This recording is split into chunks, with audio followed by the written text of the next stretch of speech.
மத்திய அரசு ஊழியர்களுக்கான ஒருங்கிணைந்த ஓய்வூதிய திட்டத்திற்கு மத்திய அமைச்சரவை ஒப்புதல். அடுத்த ஆண்டு ஏப்ரல் 1ஆம் தேதி முதல் அமலுக்கு வரும் என்றும் 23 லட்சம் பேர் பயனடைவார்கள் எனவும் தகவல். ஒருங்கிணைந்த ஓய்வூதிய திட்டம் அரசு ஊழியர்களின் நிதி பாதுகாப்பை உறுதி செய்வதாக பிரதமர் மோடி கருத்து. அரசு ஊழியர்களின் நலன் மற்றும் எதிர்காலத்தின் மீது மத்திய அரசின் உறுதியான நிலைப்பாட்டை பிரதிபலிப்பதாகவும் எக்ஸ் தளத்தில் பதிவு. நாடு முழுவதும் சுய உதவி குழுக்களுக்கு 2500 கோடி ரூபாய் சுழல் நிதியை இன்று விடுவிக்கிறார் பிரதமர் மோடி. சுய உதவி குழுக்கள் பயன்பெறும் வகையில் 5000 கோடி ரூபாய் வங்கிக் கடன் உதவியையும் வழங்குகிறார். பொதுப்பணித்துறை அமைச்சர் ஏவா வேலு எழுதிய கலைஞர் எனும் தாய் நூலை வெளியிட்டார் முதலமைச்சர் மு க ஸ்டாலின். இந்திய வரைபடத்தில் குறிப்பிடப்படாத சிற்றூரில் பிறந்த கலைஞருக்கு இந்திய அரசை நாணயம் வெளியிடுகிறது என்றால் அது நமக்கெல்லாம் பெருமை என முதலமைச்சர் பேச்சு. இந்திய வரைபடத்துல பெரிய எழுத்துல குறிப்பிடப்படாத திருக்குவளை என்ற சிற்றூரில் பிறந்த கலைஞருக்கு இன்று இந்திய அரசே நாணயம் வெளியிடுதுன்னா அத்தகைய புகழ்மிக்க தலைவரின் உடன்பிறப்புகள் தான் நாம் என்பதை விட நமக்கு என்ன பெருமை வேணும்? அரசியல் பேசும்போது மிகவும் ஜாக்கிரதையாக பேச வேண்டும் என நடிகர் ரஜினிகாந்த் பேச்சு.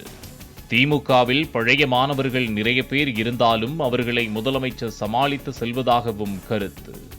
இந்த நியூ ஸ்டூடெண்ட்ஸுக்கு ப்ராப்ளமே கிடையாது, ஈஸியா சமாளிச்சிடுவாங்க.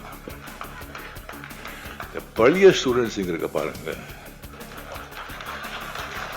அவங்கள சமாளிக்கிறது சாதாரண விஷயம். இங்க ஏகப்பட்ட பழைய ஸ்டூடெண்ட்ஸ், நான் அங்க பார்த்து சொல்றேன். ஒரு வயது மூத்தவராக இருக்கும் ரஜினி மனம் திறந்து கூறிய அறிவுரை அனைத்தையும் புரிந்து கொண்டிருக்கிறேன், உஷாராக இருப்பேன் என்பதால் ரஜினி பயப்பட வேண்டாம் என முதலமைச்சர் மு க ஸ்டாலின் பேச்சு.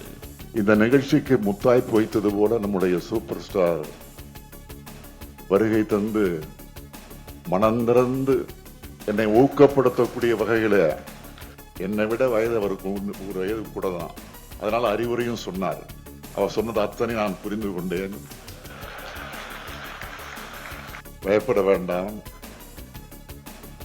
எதிலும் நான் தவறிவிட மாட்டேன், எல்லாத்திலையும் உஷாராக இருப்பேன்.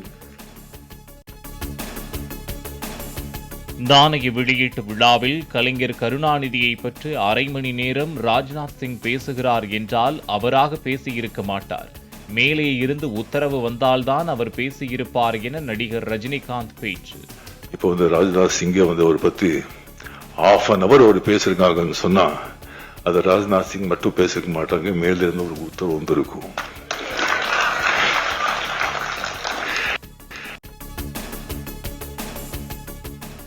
கம்பம் கோம்பை ரோடு பகுதியில் ஊருக்குள் புகுந்த சிறுத்தை இடம்பெயர்ந்துள்ளதாக சந்தேகிக்கும் வனத்துறையினர் ட்ரோன் கேமரா கொண்டு தேடுதல் வேட்டை. விடிய விடிய நடைபெற்ற தேடுதல் வேட்டை காரணமாக வீடுகளுக்குள் முடங்கிய கிராமவாசிகள். தொடர் மழையால் முழு கொள்ளளவை எட்டிய பழனி வரதமா நதி அணை. 66.47 அடி உயரமுள்ள அணையில் நிரம்பி வழியும் உபரி நீர். நாமக்கல் அருகே +1 படிக்கும் 2 மாணவர்களுக்கு இடையே ஏற்பட்ட தகராறில் ஒரு மாணவர் உயிரிழந்த விவகாரம். மாணவர்களை கவனிக்க தவறியது ஏன் என்று பலியான மாணவனின் பெற்றோர் உறவினர்கள் எழுப்பிய கேள்விக்கு பதிலளிக்க முடியாமல் மன்னிப்பு கோரிய ஆசிரியர்கள்.